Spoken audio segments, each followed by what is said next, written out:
What is up, YouTube? This video is a little, well, this gameplay of the first one right here, it's a little bit older. It was for the last 1v1 of it. I had my two-way mid-range finisher out. I dropped a build video on that. If you guys haven't seen, if you want to know about the build, go check it out. But yeah, man, this definitely, in this event, you know, a lot of guards. There's a lot more guards in 2K than there are centers, and I kept having guards come up, you know, try to play me, and they just never had a chance. You see, starting off, hitting them with the drop step, sewing off my post moves. Now, this build, you know, a lot of people, they can't get it that it's a stretch. You see right here, I take the three, kind of show, right on cue, you know. This build is a stretch big that I sculpted to, you know, be really good at post scoring. I made sure to really, and see, I just take a same thing again, you know. He thinks I'm going to put him in the post, you know, as he should. That's probably what a lot of post scores he's been playing doing. But, you know, I just kind of shooting right off the bat, using the jab step because that is one of my favorite moves. I got quick first step. It's only silver in this gameplay, but I got it to gold now. Made it really effective, you know, using my size against this guy. Yeah, so I just sculpted him, make sure I had a good post hook, make sure I had, you know, a good post fade, and just making sure I had enough finishing to really be effective with it, and I actually give myself just enough playmaking to be really good with those two. So I mean, this just really is the perfect post build that I wanted.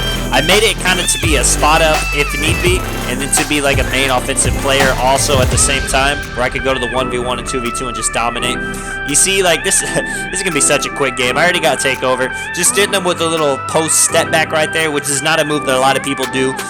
Very, very effective when you have the post scoring takeover. It's basically like a post top shot, except, you know, just trying not going with the full animation. You see here, hook shot, pro touch bronze. You know, I got it on gold now. That's basically 100% green every time, especially with post takeover. And you know, this guy, he stops me right there, man. You know, I'm being a little bit too confident with my shot now. I don't have deep hooks very high. Actually, I don't even think I had it at all in this gameplay. He takes the off dribble three, man. Shout out to Jello. It's always the moves like that where you're not expecting them to pop with the shot or just, you know, do anything crazy like that where they hit. You see here, I'm playing good defense though. He's got the speed advantage on me, so I got to be smart. I got to live with the jump shot if I have to, but I can't let him get easy layups. You know, a lot of people think, you know, you need to stop the three at all costs, give up the two. That's not how it is with Make It Take It. On Make It Take It, you want to make him take the toughest shot. I'm just doing a step back right here, trying to get past the line. I don't want him to strip me. You see me 8 for 9, 3 for 3, and I'm going to go in and get him off this game real quick. So after this gameplay, I have another just like 2v2 gameplay that's just going to be showing how dominant it is. You see right there, I greened the shot in his face, 8% contest, and it is over. Now you see, the guy got some gameplay when I was making, you know, the toxic 2v2 too big lineup. So you see me here, I played with Porchop. He is on the glass lock. I'm on my two-way mid-range finisher still. And these two guards pulled up. Yeah, I think one was a two-way slasher playmaker, the other one was an offensive threat. You would think, you know, maybe a big and a guard is a bad lineup against two bigs. You would think maybe two guards might be the antidote. I mean, you guys are going to find out in this video. It's not. Porchop throws a lob there. One thing about being a 7-3 post, I will let you guys know, you're not going to be athletic. You can't catch hoops like that. You know, one of the only downsides of the build, really. But, you know, like, so look at me bodying this dude. I have, like, 80 strength. I mean, how much does a guard have? Like, he's probably got, like, 50. And making it look like I'm, like, a pure finishing build just because he's so much smaller. But, like, not only are they not going to be able to stop me as I hook a green right there. If you guys haven't checked out, too, I dropped a video on how to do that sky hook, how to be effective with it. Definitely go check that out as well.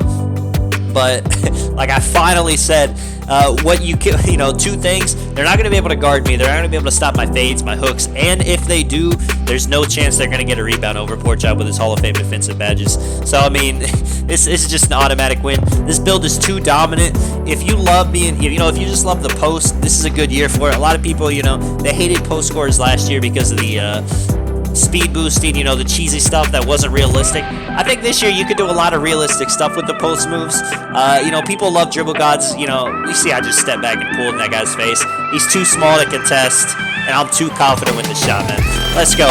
But, yeah, I mean, you know, this year you got a lot of options you can do. Like, the hook shots, I really love the hooks this year. This dude bumps me. I thought about shooting that, but I just give Porchop the wide open dunk. At this point, really, they're giving up because one dude's just kind of running around. But, you know, like I said, with the post hooks, the post hop shots, the post fades, and just like the moves you can do in the post, it's really effective. You see here, He knew I was going to do that, man. I think he came around 2-3 times, and I'll say every time I get my postcard takeover, I'm going for that fade. Just because there's no way they're going to get it. They have to play it perfectly. They have to be closer. They can't just jump at it and expect. You see, right again, getting that corner specialist boost, 21-0. I was 7 for 7 with a 3. Pork Chop, what do you have? 6 of 6, 6 points with no misses.